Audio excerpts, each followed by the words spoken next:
What's going on with HCG? Is it going to be available in the future?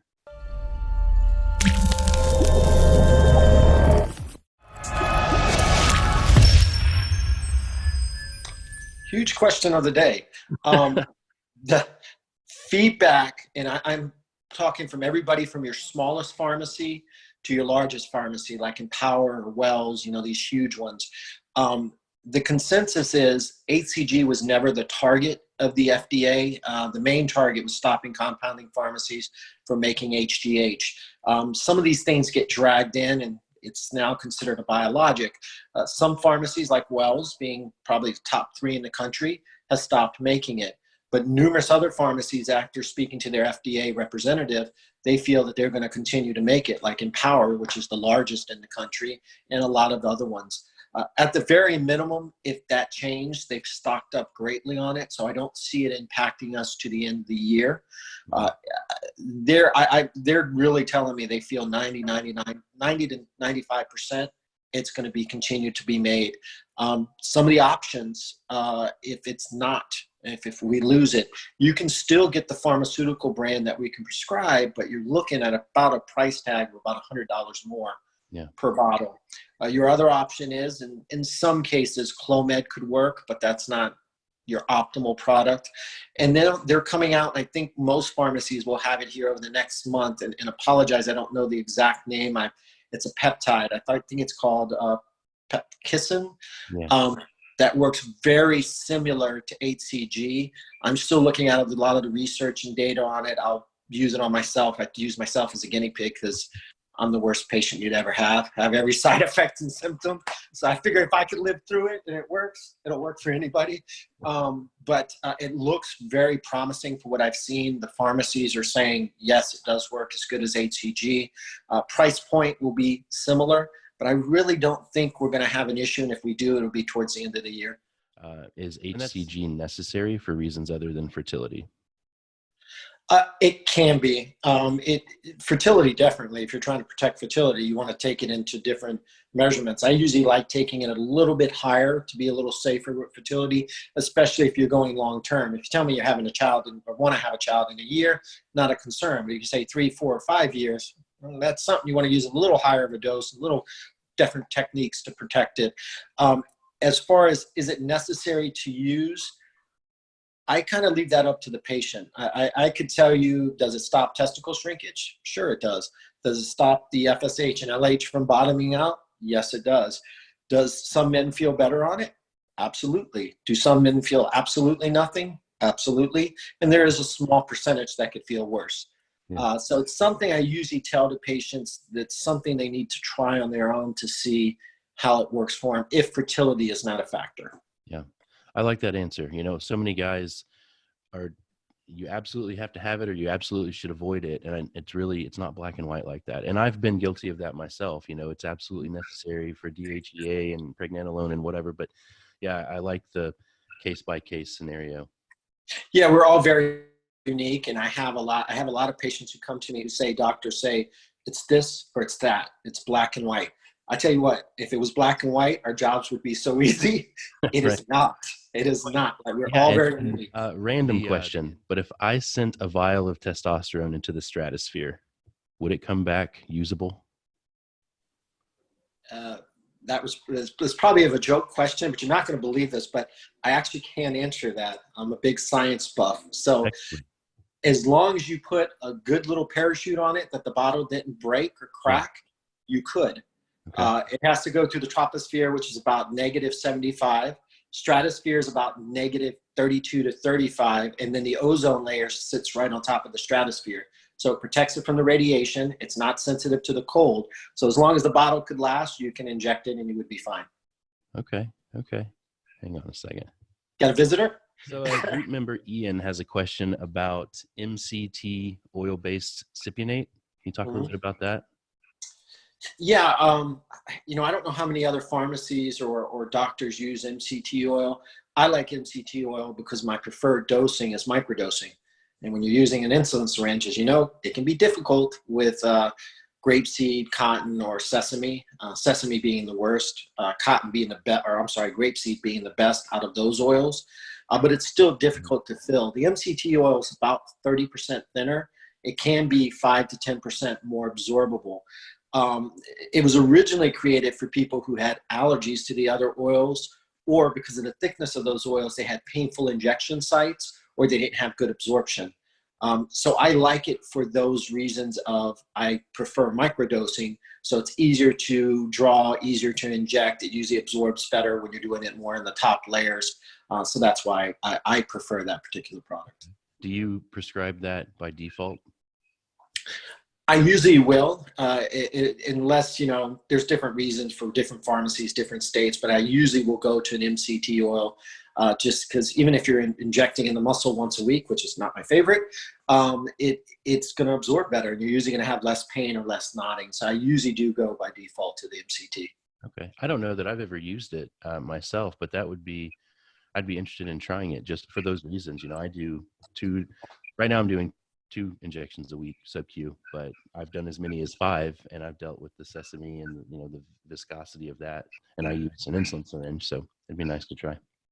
Yeah, it's still, don't get me wrong, even with the MCT oil, and that's the way I do it 4 times a week, but I pull to the 0.25, so you're looking at I time myself. I would say, good day, bad day, about 45 seconds to a minute, and pulling that plunger 3 or 4 times for suction. Usually will fill it. The sesame is ungodly to get in those. Yeah, I bet it takes me, to get half a mil. I bet it takes me 5 minutes with sesame. So yeah, that's you're using the one that's the thickest. But yeah, and I probably pull 25 times. I mean, I lose track of it because usually I'm like watching a YouTube video on my phone or something. It takes so long, I can't just stand there. Junior's got a question about switching from other clinics. So can you talk a little bit about that process? I know that one of the biggest questions that guys have whenever they've already established care with another clinic is, do they need to go through the lab process again, or can either they send their recent labs, or does the fact that they're already treating with another provider kind of, like, do they still need the labs, or can they just come on over? It's a case by case dependent, meaning if you just started, you've never been on testosterone, you just had labs, you're within the first month or 2, I can typically use those labs because regardless, on our protocols, I'm going to test you 8 weeks later to see what's going on. If you're a patient who's been on it long term, you've already dialed it in, you're just not happy with service or other knowledge, whatever it may be, then I can use labs that are a few months old because it's something, we're not reinventing the wheel with the patient. They're already on it. I can use it and then, start them on the program. Now, I am still going to test them 8 weeks later on our protocols and things like that. But yes, I can use that lab work. We try to make it as painless as possible. I do have a lot of patients who think, well, if I'm on treatment and you test me, my levels are going to be high or normal, you're not going to treat me. No, you just need to tell me that you're on treatment, because if you don't tell me and I want to be like, well, you don't need to be on testosterone. But as long as you tell me, there's no issue there, and we can get you switched over as easy as possible. Okay, excellent. Roger asks about the benefits of a daily low dose of Cialis.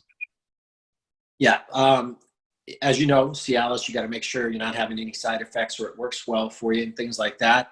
I really like low-dose Cialis. When we think of Cialis and Viagra, we think of sexual dysfunction. That's not why they were created. Cialis was actually created for prostate enlargement. Viagra was created for pulmonary issues to open up the airways. We then found out sexually they were great, and that's what the world just went to. But Cialis is still used for helping shrink the prostate health, as well as, sexual function is very well on.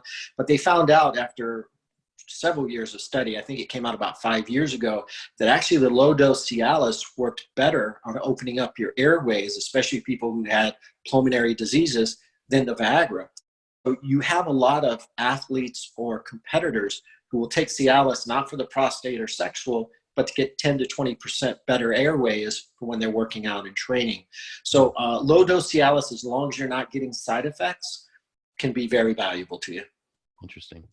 Next question is from Jay. He said, I'd like for you to ask his opinion on stopping TRT cold turkey for someone in their 30s, the risks, if you've ever considered this for your patients, and if there's any hope for the body to return back to normal before therapy, the normal levels of testosterone. I wouldn't recommend to anybody stopping testosterone cold turkey. Just doesn't make sense. You're going to most likely crash your levels. Not that some people don't restart on their own and everything in between. For the majority, they're going to crash. I would definitely do a post-cycle. I like using HCG and Clomid together. There's a lot of doctors who will use very high amounts of HCG or Clomid.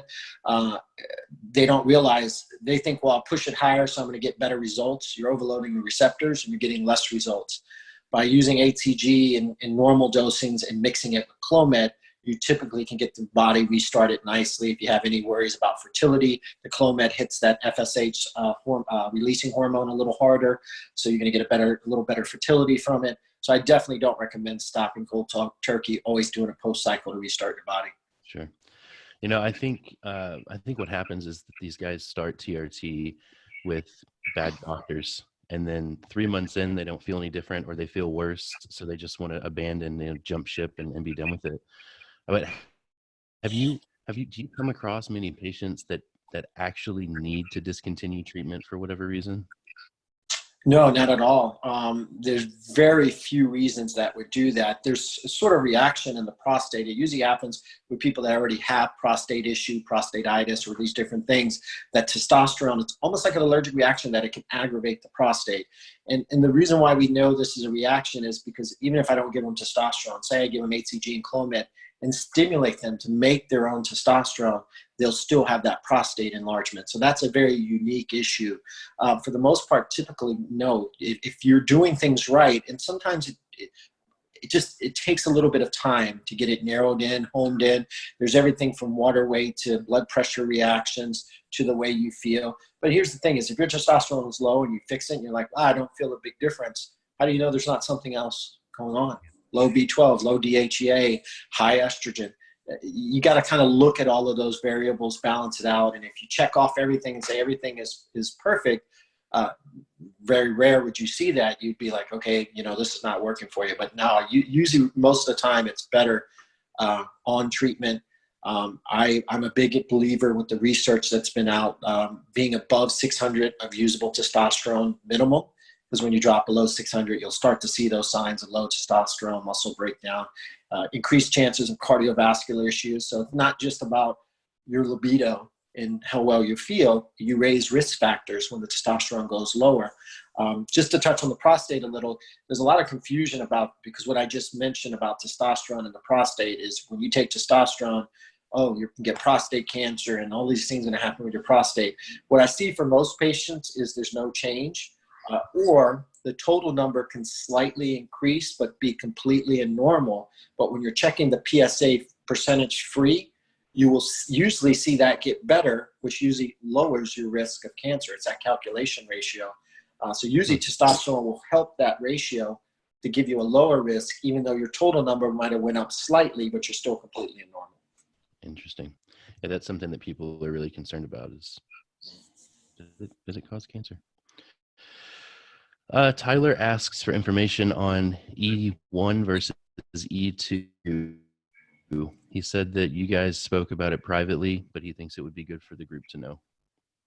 So, do you have any idea what he's referencing? Yeah, E2 is estradiol. Estradiol is what we all know about and we test for in estrogens. Estrone or E1 is not as well known, but it's actually 3 to 6 times more aggressive than estradiol.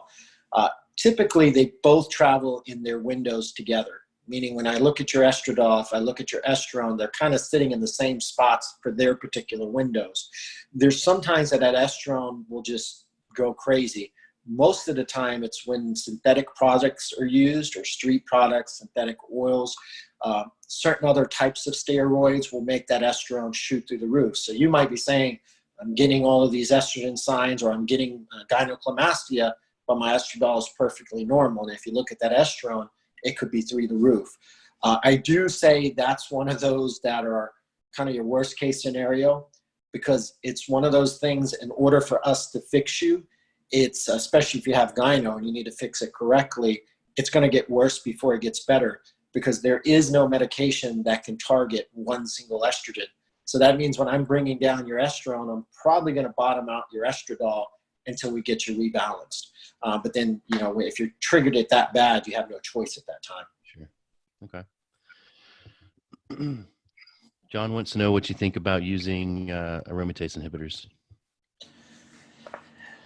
Last case resort. I don't think they're as bad as what's being said about them, but I definitely want to avoid them. I try to use microdosing to cut that estrogen conversion down by as much as 50%. I really like using natural blockers like DIM and grapeseed extract to stop the conversion. There's a lot of guys that think they can use these type of natural blockers and it's going to lower your estrogen. It doesn't lower the estrogen, it blocks the conversion. So I like to have those taken right up front when you start taking the product, because you don't want to get a problem where it goes high and then you're backtracking. So I try to avoid those AIs the best that I can. Did I lose you, Brandon, or are you still there? Yeah, you're back. Okay. So I try to use those only as last case resort. I don't agree with, you know, when you look at lab values for estradiol, they can be anywhere from as low as 35 to about 49. I think that's a little too low. There's not any specific research out there that really says that. Some of that carried over from female issues with cancer, where we originally learned in the early 80s. I do believe you can push those numbers a little higher as long as you're not having actual symptoms or gyno. There's a lot of stuff I've heard out there lately. Just let the estrogen go. Just let it be on its way. That's probably why over the last 2 to 3 years, I've seen gynecomastia go through the roof. When you start pushing closer to 75 to 100, you're starting to risk those odds of gynecomastia. And the problem with that is now what are my options to treat you? AI. I have nothing less. I got to get it down as quick as possible. I've had men, not only with the enlarged nipples and all the symptoms, but they're literally releasing fluids. They think they're lactating, but a man can't lactate. It's just fluids that are coming out. That's how bad it can be. Yeah. So you really want to address the issue of the way you dose, how much you dose, and the natural blockers in the beginning. Don't wait for a problem and backtrack. Yeah, there seems to be every few years something, you know, the hot topic in the TRT world kind of rotates, and right now it's definitely that AI and AI versus no AI. Yeah, and there's a lot of things out there besides that I'm seeing is about estrogens, letting estrogens run rampant and these different things. Yeah. My response to some of this is what you perfectly said in the beginning. Everything is not black and white. Yeah. They're not all the same. You know, I found there's some males that just convert a lot of estrogen. Their estrogens get high, whether they're triggering gyno or not. No matter what you do when you're treating, they came in with high estrogen, so they're estrogen dominant. If you do all the methods and it still don't work, using an AI low dose on and off here and there to just keep it under control is usually extremely safe. Now, if you use high amounts of AIs or constant AIs, I really don't like that. And one of the big research that came out of the UK that I saw a lot of people jump on was about, you know, diabetes and AIs. It can make you insulin resistant. But if you read in detail what they did for that research, they gave 1 milligram of anastrozole 7 days a week for 6 weeks and bottomed out the male's estrogen. I agree. You can become insulin resistant if you do that.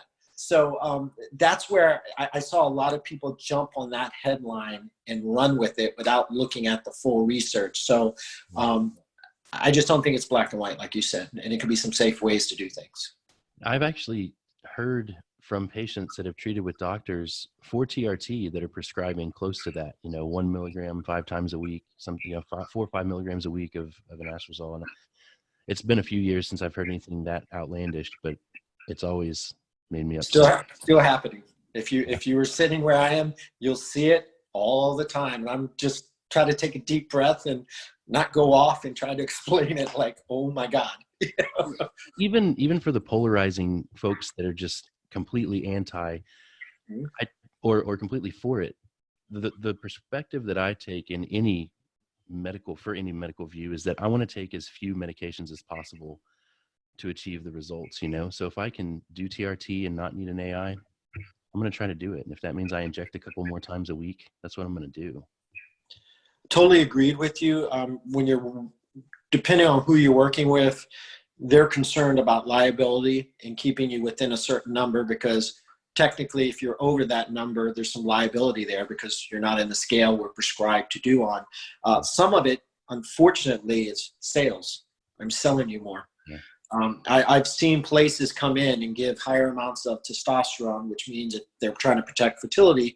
You need higher amounts of HCG. Well, what happens? Higher amounts of testosterone and HCG, higher amounts of estrogen. Now I got to sell you more an estrogen blocker. So I've seen that also. Jeez.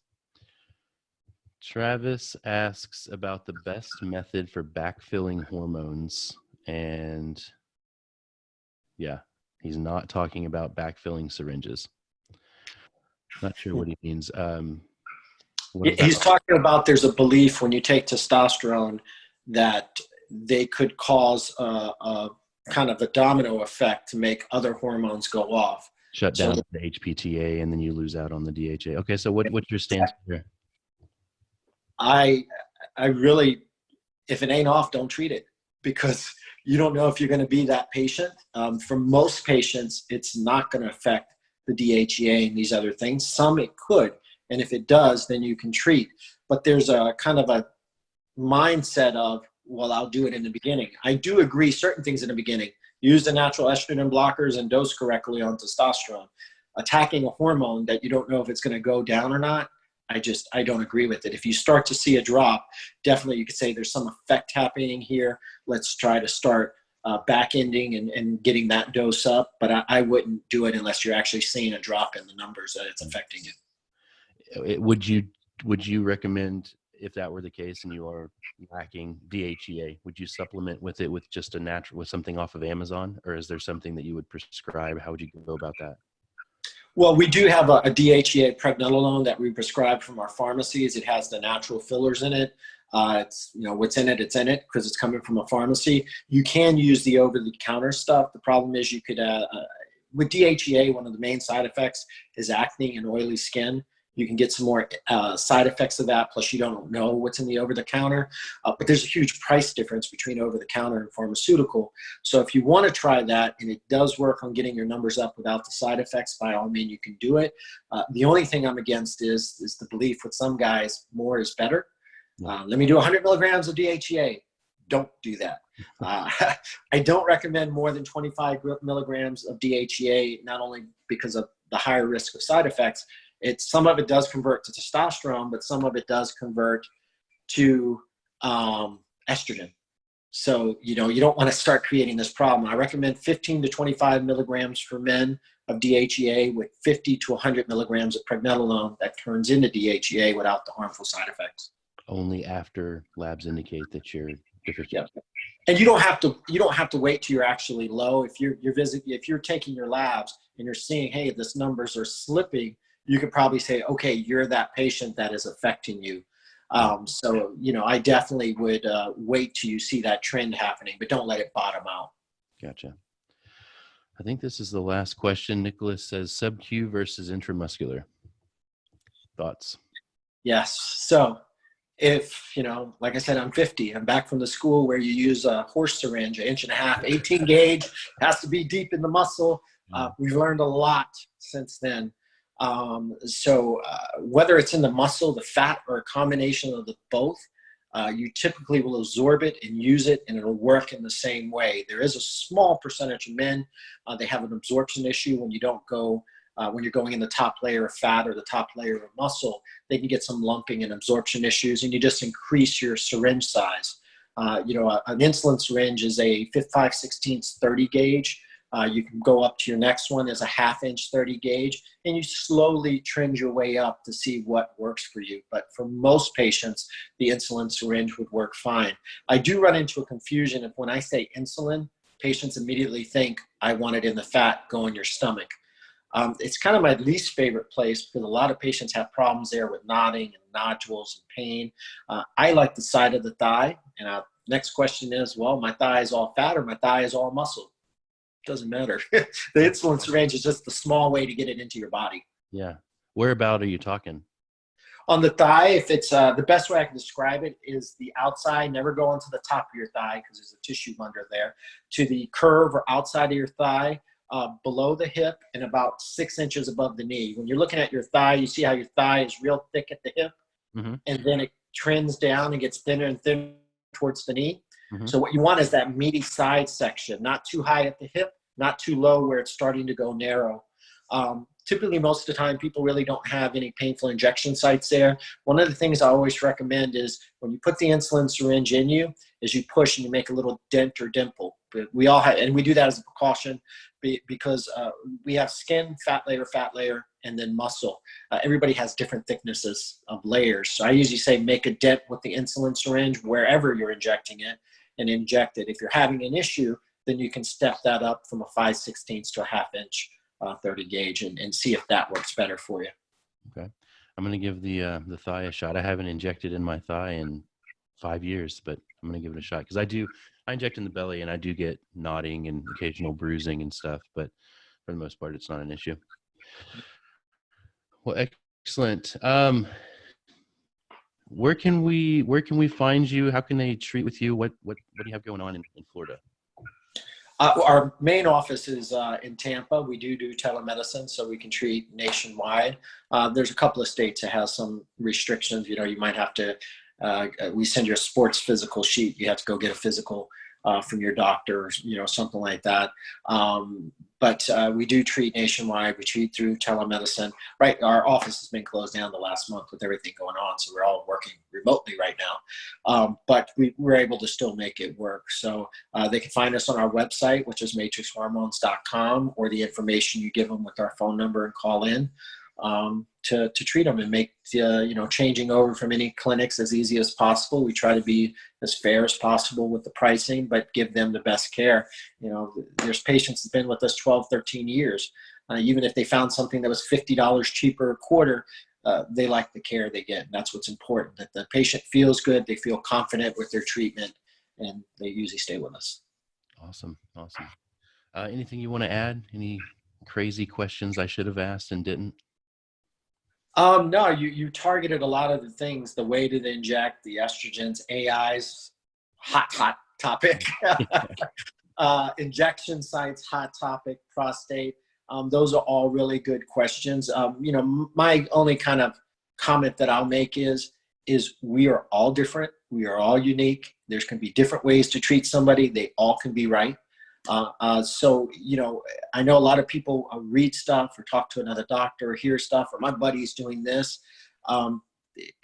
Everybody's different, and you have to tailor it. There is a lot of cookie cutter programs out there, but that's not what I like. You got to try to tailor it as much as possible. The other thing I think I would touch on is our free testosterone or bioavailable. I get a lot of patients that are buddies that come in. Well, why do you have my friend at 1,000 and you only have me at 700? Well, we're only able to get him to use 70% of his testosterone, which is 700, and you're using 100%, which is 700. So that's the biggest thing I get is you have to take into account for that free or bioavailable testosterone of what you're using. And that goes for two. I've had patients come to me from a doctor who says, well, the doctor says my testosterone's 800. I don't need anything. You run a free testosterone and he's using 200. That's a problem. You got to figure out what it is and fix it. Yeah, sure. Awesome. I'm glad you brought that up because there are doctors out there that just don't even test free at all, whether they just don't know to do it or not. But yeah, I say it's more important than total. I'm sure, from your perspective, they're both important, but as far as how you're going to feel, I think free is probably the number to go off of, right? Absolutely. From a legal standpoint, I need the total. But from a treatment standpoint, I can look at your free and tell you how you're doing. So that is very important to what's happening. Because like I said, you could be 1,000 if you're using 200. It doesn't matter. Somebody else who's 400, who's using all of 400 is better than you. So that is really important, and you're correct. A lot of doctors don't get that. I have guys all the time as well. Here's my total testosterone, why I don't feel good. I'm like, I can't tell you. No idea. Run a free one on you. Which, I think a lot of your listeners know about sex hormone binding globulin or SHBG. That's the main binding protein. It's not 100% the reason, but most of the time I tell guys, take natural products like Boron. Even if you're normal, take it as low as possible, because the lower that is, the more you're using of your total testosterone. How much would you recommend for somebody that is in the normal range? Of Boron, usually I do 9 to 10 milligrams twice a day. And when you're the lower you get on the scale with SHBG, with the boron, it's like it's not going to bottom you out or take you too low, because it gets harder and harder the lower you get. But if you're on the top third, I would say 50% and up, try to get on the very low third, as closest to the bottom number as possible, so you're using 100% of that testosterone. It does a couple of things. One, you're going to feel better, but two, it then means I don't have to give you as much testosterone. I can keep your levels lower. You're using less product. You're saving money, but also less estrogen conversion, less red blood cell conversion, and all those sort of things. Okay. Excellent. Well, Ken, I really appreciate you coming on, matrixhormones.com. I want to make sure that people know that you're knowledgeable, that you've got the time to spend with people, and that some of the things that I hear from the guys in the group that have switched over are those things that you really know your stuff. You're really willing to spend the time talking with them. And those are the types of things that I appreciate hearing. So I just want more people to know that, you're the guy to talk to. And yeah, I guess that's I appreciate it. Thank you so much for having the show. It was so great talking to you.